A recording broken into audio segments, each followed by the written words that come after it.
Hey everyone, and welcome to 5-Minute Fridays. I'm very excited about today's topic. Been really praying over this week, and I have some great notes and even greater passages of scripture to share with you.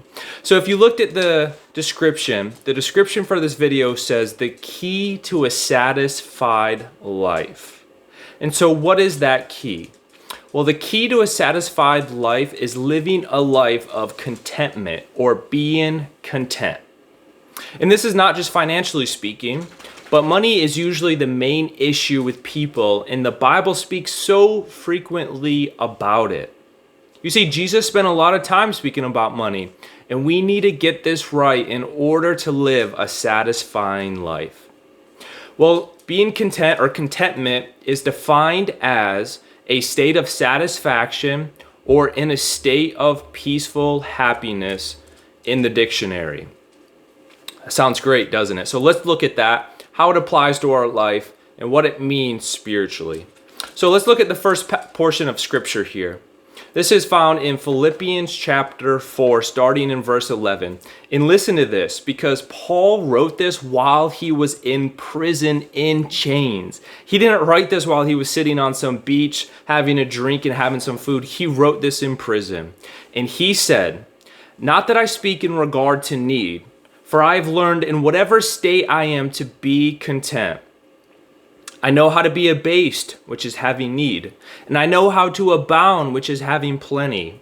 Everywhere and in all things I have learned both to be full and to be hungry, both to abound and to suffer need." Verse 13, "I can do all things through Christ who strengthens me." Did you know that we can do all things and we can have all things through Christ who gives us strength?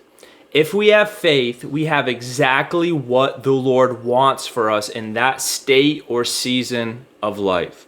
You see, we all experience different seasons as we go through life. Certain ones seem like they last forever. We may feel stuck. You may be in one of those seasons right now. But the sooner we learn contentment, the easier the harder seasons will be to get through. Did you know you can actually be happy with less? There's tons of people who do not have a lot of material things, and they are a lot more happy and content than people with millions of dollars. So let's just focus on what we have, and let's focus on blessing others. Whatever God has given you, whether it's a little or whether it's a lot, He wants you to bless others.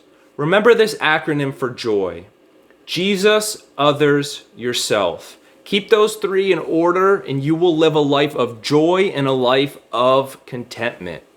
Well, let's look at our next portion of scripture. And this is also from the Apostle Paul. It is found in 1 Timothy Chapter 6.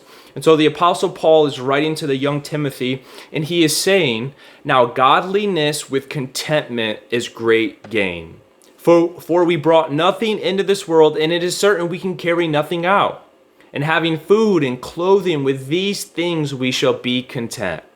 But those who desire to be rich fall into temptation and a snare, and into many foolish and harmful lusts, which drown men in destruction and perdition.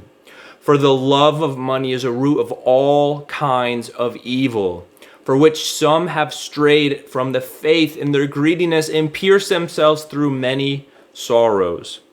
Paul shares the dangers of having too much, or specifically the desire for more. We can waste our time, and we can become super lazy when we have too much. The reality is that selfishness leads to misery. Paul said the love of money is the root of all kinds of evil, not money itself. There's nothing wrong with money. There's nothing wrong with it in and of itself. It's the love of money. I've noticed this in my own life, that we tend to live up to our means financially.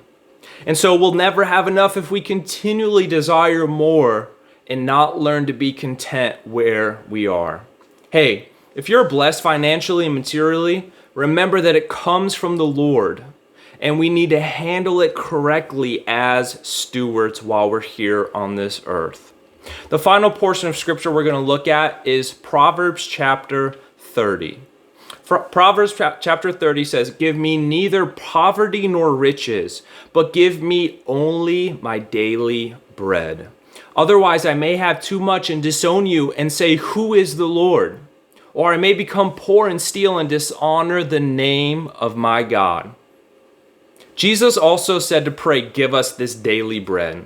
You see, we want the Lord to supply us each and every day with exactly what we need, to be content with how little or how much it is.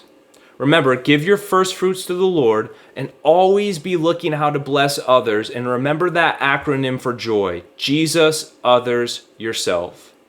In conclusion, being content in all situations is the key to a satisfied life. When it comes to finances, as we discussed, but also when it comes to careers, relationships, your health, even spiritually, contentment is the key to a satisfied life. Hey, God bless you. Thanks for tuning in today, and I'll see you next week.